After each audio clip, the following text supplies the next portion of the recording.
easiest way to wager on all your favorite sports contests and events with first-to-market odds and lines. Now, find reviews and news for every league, including Major League Baseball, NFL, NBA, NHL, combat sports, esports, and even golf. Bet Online continues to be the top online resource for all sports information, from live in-game betting props and futures. Head to Bet Online today or use your mobile device to join today. And what's going on, everybody? Welcome to another episode of BLEAV and Bills podcast. I'm your host, General Radford. Of course, I got the Legend in 2 games. Is where the game starts.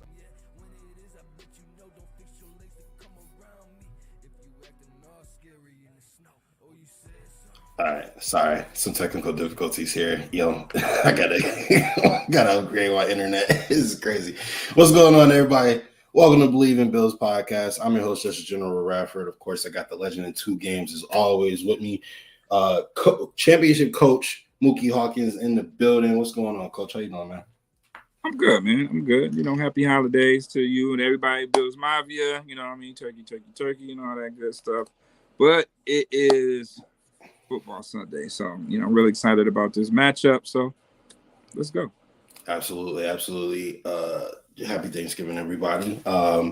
And some good football played Thursday, and not so much good football as an important game for us played Friday.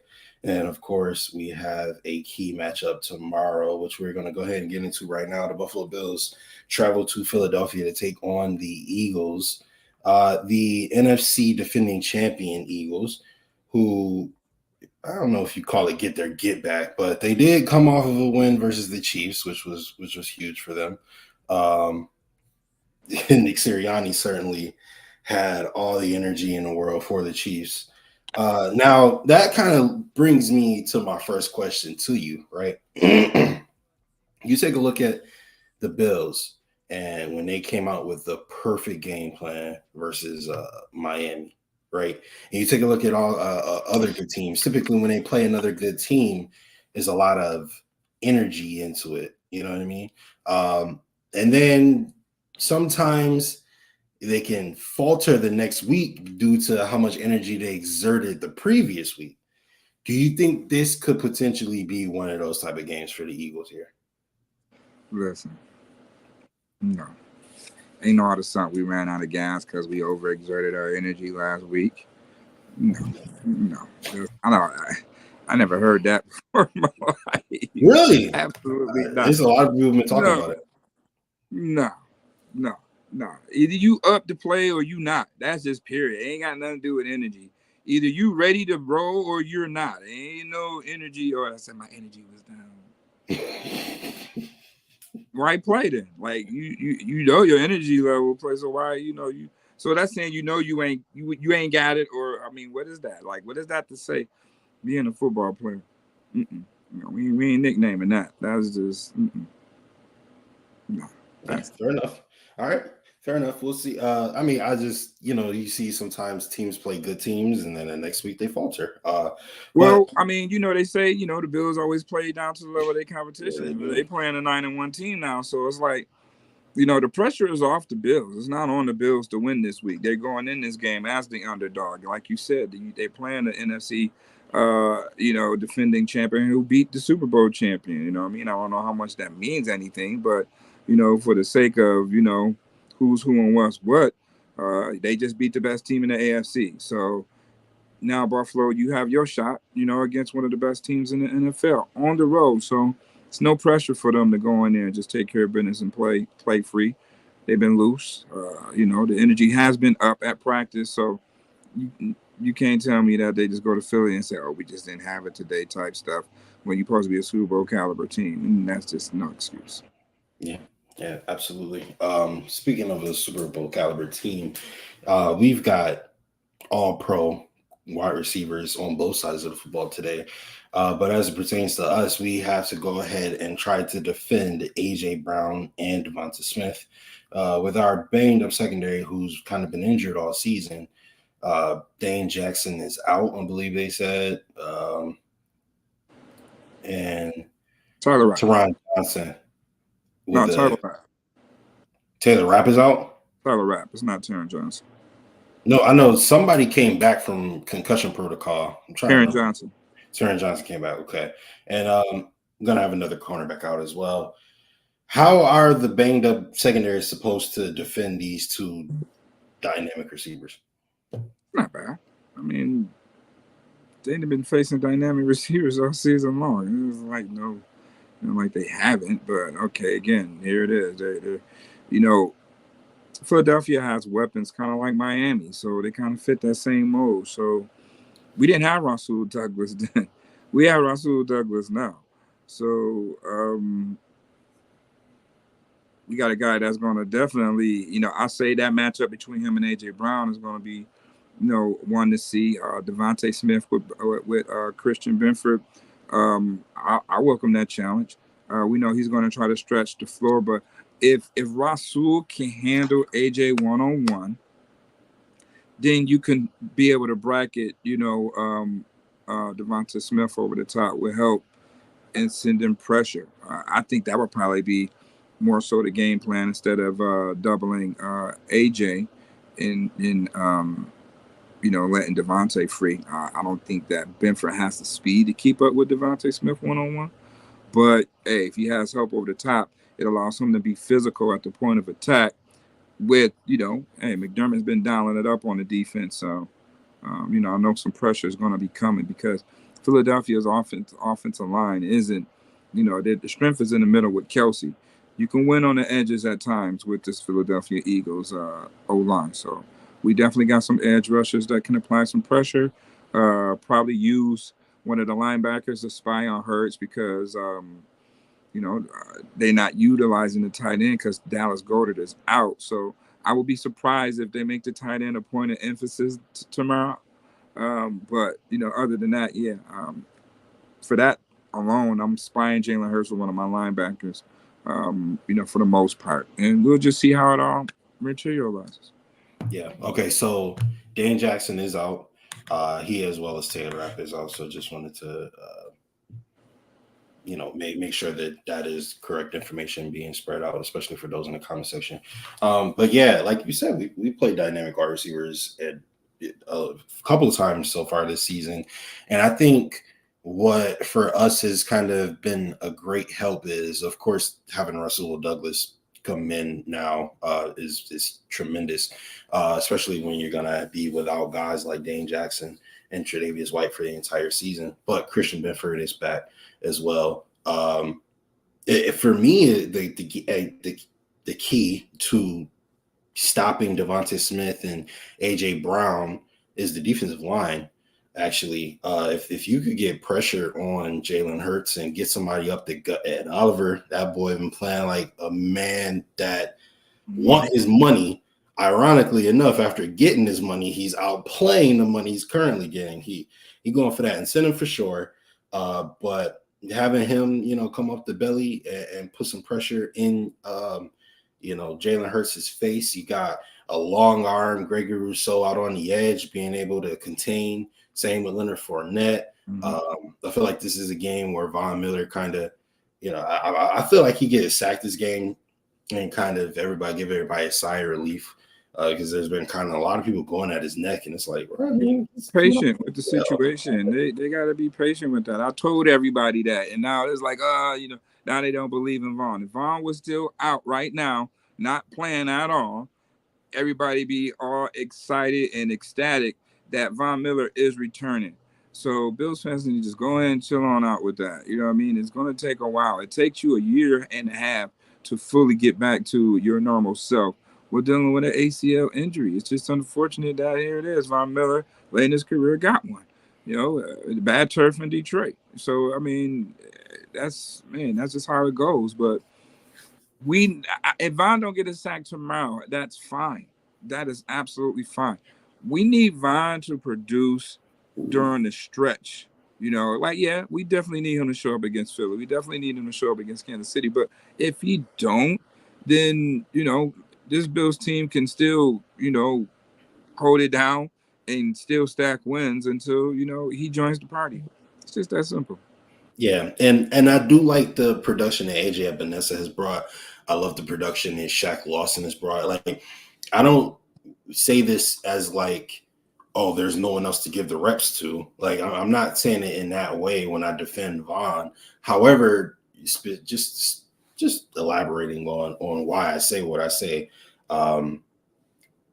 I feel like getting Von involved. If Von is able to, catch a streak and get just a seam of confidence there, and is able to get a sack or 2 sacks, stack them up, I feel like that added benefit of having a healthy, confident, Von Miller is I mean, just like he's one of the best players of all time. So having him at his most confident, most healthy, et cetera, I feel like does more for your team than if you were to just put him on IR, let him completely recover, and not have that in your back pocket for the stretch to go into the playoffs, right? Because a lot of people are saying that he should just stay on IR and all this other stuff. And this is like, you got to recognize that he has to get his footing back. And then once he gets his footing back, you're going to appreciate that he was there. It's going to happen all at the right time. And all the right time is going to happen all at the right time. And once it happened, like you said, it's going to get contagious, and then it's just going to be all right. It's going to happen. He's definitely going to happen. And then, the way how Leonard Floyd is playing off the edge on the other side, AJ Epinezer's on the other side, Shaq Lawson's contributing. Everything is from the edge perspective is good. Greg Rousseau, he's just an animal in his own right, so it's gelling at the right time. We just got to trust the process now. As long as they come out, hey, just treat Philly like a regular, nobody else. They get treated no different. Come out, check their temperature. They just got to be aggressive. You got to be aggressive on both sides of the ball. When you playing against teams like this, we definitely need to establish who's the aggressor. Yeah, absolutely. You want to go there and be the one to punch them in the mouth as opposed to the one that gets punched in the mouth there. Absolutely. All right, so talk about how big of a factor our run game is in this game. You got Philadelphia, one of the best defensive lines in the league. They got all those Georgia Bulldogs over there on that defense, and they continue to add more. And, this is a game where James Cook and Latavius Murray, especially, so with his ground and pound, run style, I feel like this is a game where you want to tire those big boys out in the middle, try to, get some rush yards and, get the big boys out in front of the running backs and, like I said, punching people in the mouth. Well, I mean, I've been saying it all, all season long. When we saw, look, just for instance, they ran the ball. They made a point of emphasis to run the football, and they haven't had that point. I don't think they made a point of emphasis to run the ball the way they ran the ball last week all season, even though they ran the ball well week 2, week 3, week 4, when the Bills had great balance and they looked unbeatable. Again, when the Bills have balance like that, they look unbeatable. You see how they just treated a New York Jets defensive team. Like they wasn't a top 5 defense, just because they wanted to add balance. And, they got away from that. And that's where the not being in rhythm and all that stuff comes from, because these guys was just refusing to run the football. When you had complete success with it, early in the season, you went away from that. And, hey, coach lost his job because, I don't know, they just didn't want to run the football. But again, you make a point of emphasis to do it in the fashion that how Joe Brady do it, how he's able to mix it up with running pass. They got ahead, they kick field goals, they got to score 16-0. Okay, now let's control the game. Let's establish the run a little bit more and see what our guys can do. Just mowing along. Let our offensive line have a chance of being physical, and keep the drive alive by running the football. They were able to do that. And, hey, Josh Allen still was able to get his normal attempts, over 30, 35 attempts for Josh, still efficient. They won the football game. And you know what? He almost threw for 300 yards against the New York Jets team. That, I don't know when the last time somebody threw for 300 yards. I don't know when the last time somebody threw for 275 yards that Josh Allen threw. I don't know when the last time a team put 30 points up. I mean, Miami just did it yesterday. But other than that, the Bills and the Dolphins are the only two teams that was able to do that probably in 2 years. So if they run the ball, I don't care who they're playing. Kansas City showed on Monday night that you can run the ball. So I do expect the Bills. They would be foolish to run into the teeth of that that defense with Carter and man, just those big mammoth guys they got up front, Fletcher Cox and Jordan Davis. They be that'd be suicide. So what did Kansas City do? Pacheco was running the edges. They were trapping off the edges. They was doing toss sweeps. We have the personnel to do that.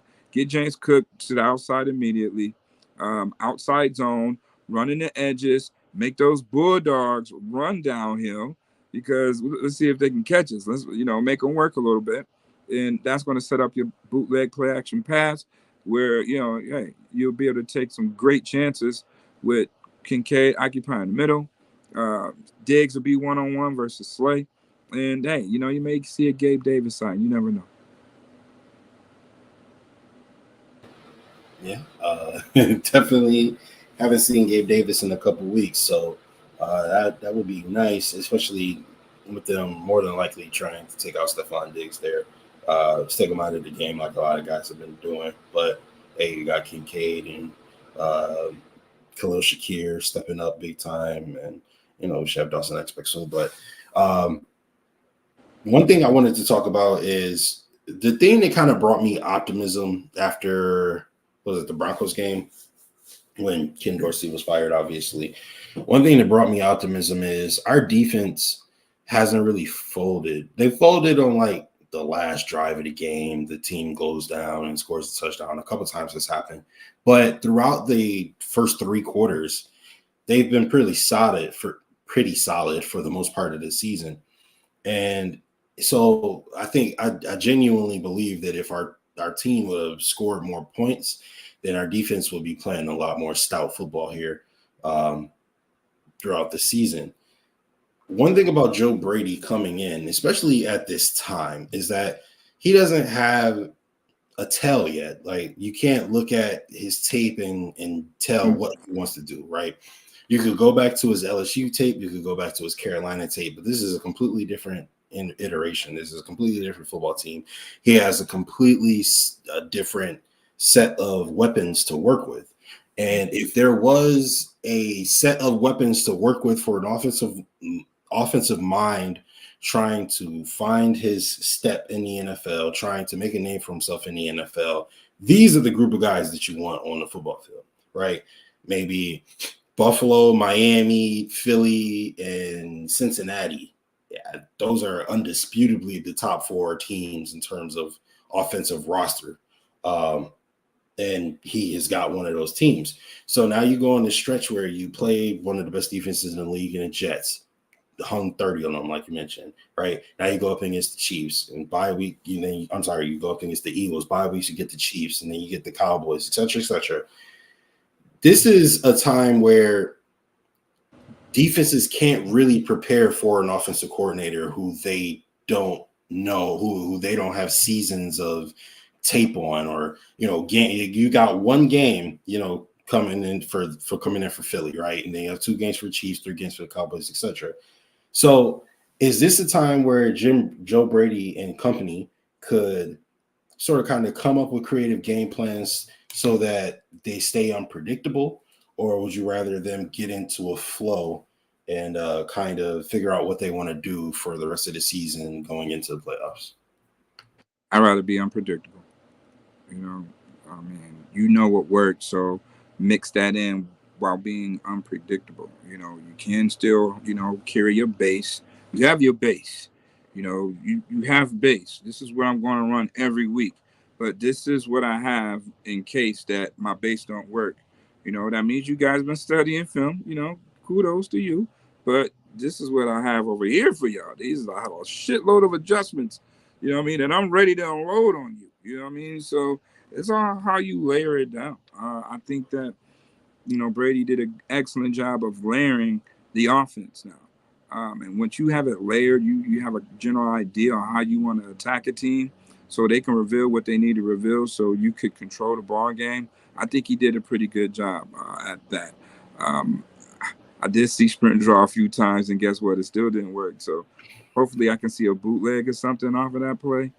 But other than that, I think that, again, he was putting the guys in the right situations with the right play calls to match, and that's why you saw, big chunk plays on key downs to keep the drive alive. I mean, you got touchdowns on 4th and 1.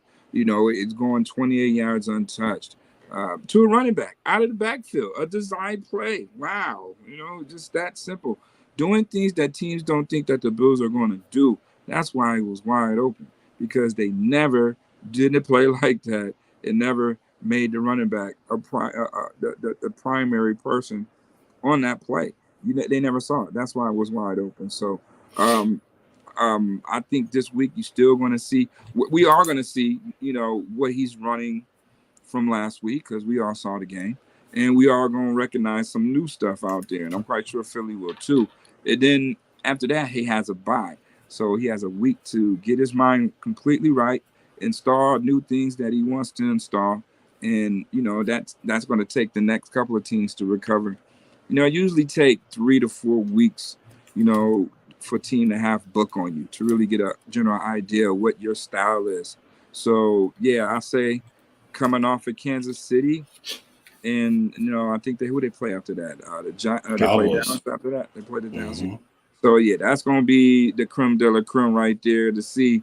Dallas been studying, and what the Bills have in store for them. When that time comes. But yeah, I say around that time, that's when we'll see where Brady is really at as a play caller. Yeah, and that's kind of what I meant by that. That was a perfect thing. You said it takes about 4 weeks to get film on someone. Well, our 4 toughest games have been this stretch of Jets, Eagles, Chiefs, Cowboys. I mean, maybe not the Jets, but that defense has been giving us problems ever since Dorsey's been here. So it's obviously not been a walk in the park. But you come out of those games, let's say 3-1, 4-0, whatever the case may be. Now the outlook of the season looks completely different. And, you got something to hang your hat on. And then, again, you still got the best toys in the world. So even after people do get film on you, you still got to go out and stop these guys from making plays, especially once you got that initial gauntlet out of the way. Then it becomes a lot easier, facing other teams like the Giants. We're going to play the Giants. So we got one more NFC opponent, I believe. No. They got Philly, they got Dallas. Then you got Kansas City, Chargers. Oh, that's what it was. Dallas. Yeah. Chargers. Okay. Then you follow up with the Patriots in Miami. And one thing I loved, especially hearing from Joe Brady this week, was kind of the mental processing I thought Ken Dorsey would have with Joe Brady kind of went to the media. I wish I had the clip. I'm sorry, guys. He went to the media and got to just give me Josh Allen. Like, no matter what play I call, I have 100% faith that Josh Allen is going to make that play work.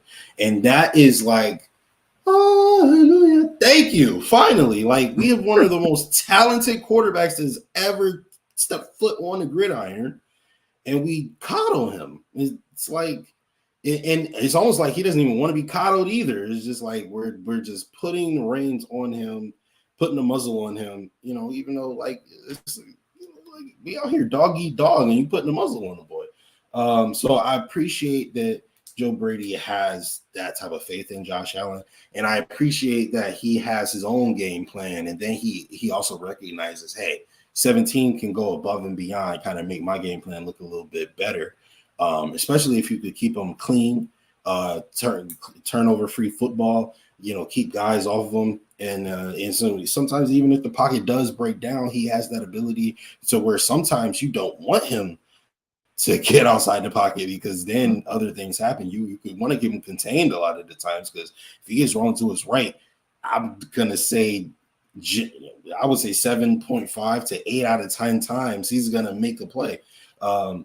We see it happen so often, and I think people kind of get I think people get like Jordan or LeBron-itis with Josh, right? Where he makes these one-of-one plays week after week, and it's just like, oh, okay, Josh made another good play. It's like, no, you need to recognize that for what it was, like, and then you kind of just go with the turnover narratives and all this other crap. So, yeah, I would like to see Josh get his just due, and I would like to see him be put in a position where he can go out there, because you look at it, and I also want to ask you about this, Coach. Let's move forward to this part, right?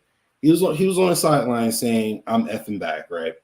They asked Stephon Diggs about it, and but Josh was caught on the sideline saying that, and I wanted to ask you about that because you look at Josh's numbers, and he's top 5 in like all reputable quarterback statistics, by way of relative numbers to the rest of the league.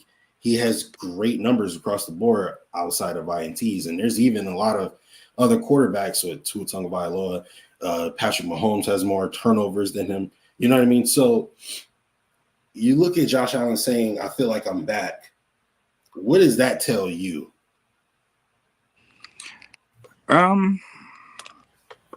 More or less, I think it was more, I don't know, more mental, I think, with Josh than physical, in reference to how he was playing. Some of the things that he was saying during, pressers, like, it was just things that he was, I guess trying to, fix in his mind on what he is. What is low positive? Low positive. That little positive, right? He got asked crap about that too. Hated that. My girl Cat Fitzgerald asked him about that. And I was like, yeah, Josh, like, you back. You still on your low positive? So, it's just all types of stuff that was just, I don't know, a lot of stuff just factored in, and it's kind of strange because it all just points to Dorsey like, damn, was it just to the point where Josh shut down because he didn't like the offense neither, but he wasn't going to, rag on it. You know what I mean? He was just going to let it just happen organically, so to speak. Like, so for him to say that he's back to himself, I don't think that has any. I think that's more mental than just Josh just playing football. And it's probably how the person that was in control of the plays was putting Josh Allen in the situation. And Josh got tired of it, So, I don't know. I'm just saying, that's normally how, I guess when guys, especially quarterbacks, I guess when things are fed up with them, they just don't give a rat's ass. And all right, we're gonna see. I'm not going anywhere. Right. I'm not going anywhere. That's for sure. But I just think that again, Dorsey's inexperience to have.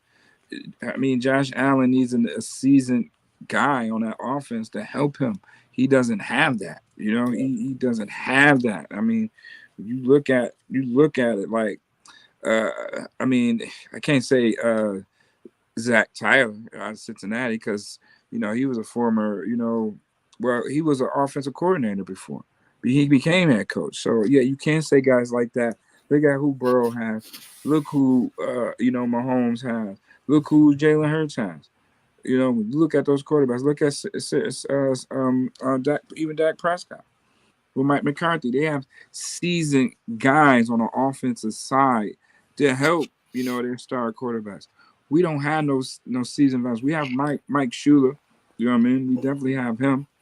But as far as Mike McCarthy,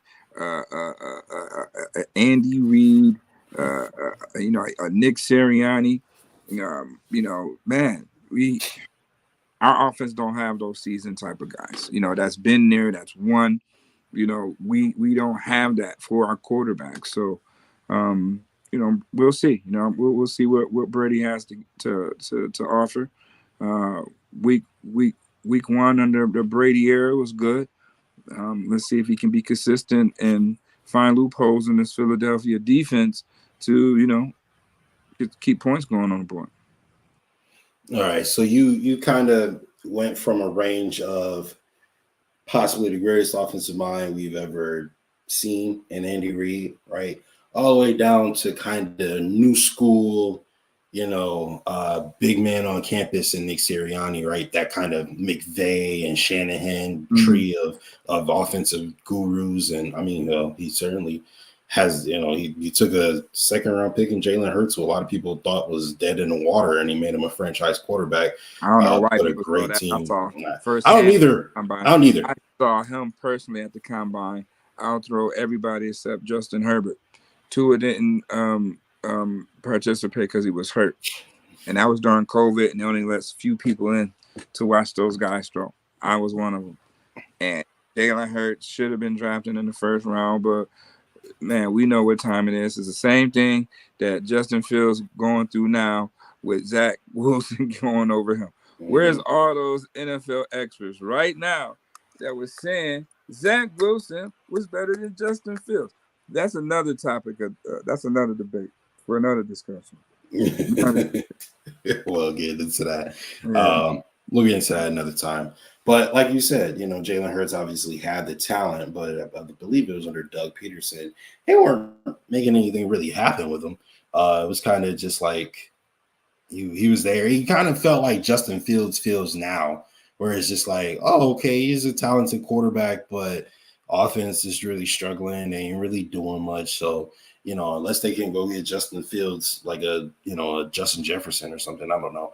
We'll see what happens there. But better. He's just been nicked up. No. I just mean from the perspective of an offense that isn't really getting it done. Like, you know what I mean? They're not great.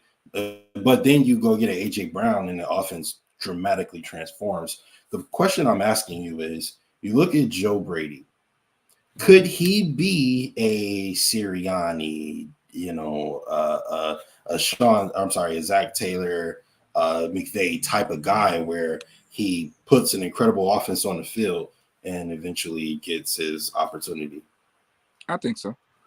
He's from Sean Payton tree. So, I like that right there. You know what I mean? Good tree. Sean Payton is Bill Parcells. That's why you saw the run game. When you got, I'm telling you, Parcells used to be a master at it. When you up 2 scores, you automatically run the football. You know what I mean? The recipe. How did the Giants beat the Bills in Super Bowl 25? They ran the ball. They kept Machine Gun Kelly, the K-Gun, on the sideline, running the ball. Otis Anderson was the MVP of that game because they ran the football with a backup quarterback and Jeff Hostetler. Phil Simms didn't even make it. You know what I mean? So you gotta that's how you control the game. The Bills have enough firepower. They can jump out on you, with their passing game quick. But the Bills' problem back then was they just, and live by it and die by it. And they didn't have to die by it. Only thing they had to do was just control the game with running the football. When you're up 2 scores, you should be running the football, killing the clock. Keep the defense on its heels. And that's what the Bills, got away from. That's why they were in a funk, going up and down like a roller coaster for the past 5 weeks. And then when they finally run the ball, when they make a point of emphasis of running the ball, they just dominate a New York Jet team like we ain't seen in a couple of years. So yeah, they can keep that up. That is something to build on going into Philly for sure. And I think those guys are going to play loose, and we'll get a chance to see what Brady's really made of. I think he has the traits. He definitely has the traits. Young hot boy coming in the game. He definitely has the traits. So hopefully this will be it. I'm quite sure he's definitely not going to do. I'm quite sure he's learned from Dorsey. You figure that Dorsey would, learn a little bit more from Dable and tweak it. Let's see if is Brady, the guy to do it in that fashion. Yeah, we'll see. He definitely had a lot of. What I like about Brady is I like the flow of the game plan in when we played the Jets. I liked he set things up right, like 4th and 1. You got your QB under center, and then you got the bootleg with the running back running to the flat immediately off the fake handoff.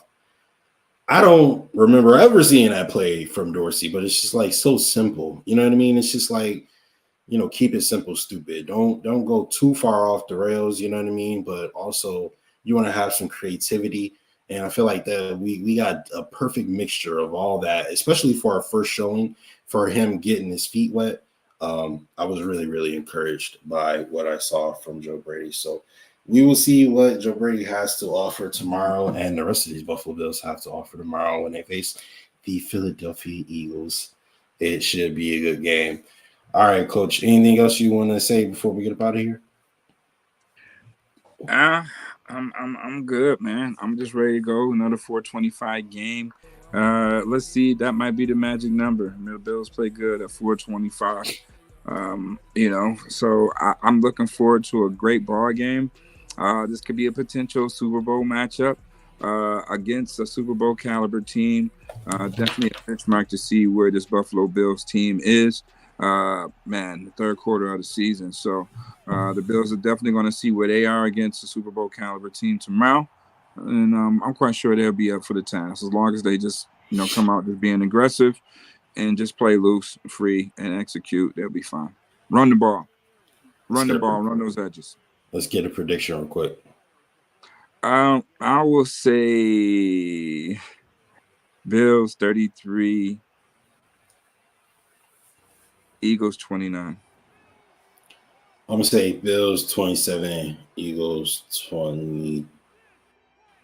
I think Bills score like a last second-ish touchdown or something to that effect, and the Eagles can't go down and replicate it. So we'll see what happens. It would definitely be a last drive game winner. Yeah, I agree. All right, Coach. Go ahead and send us out. Bills playing the big dog in the NFL. Do you believe?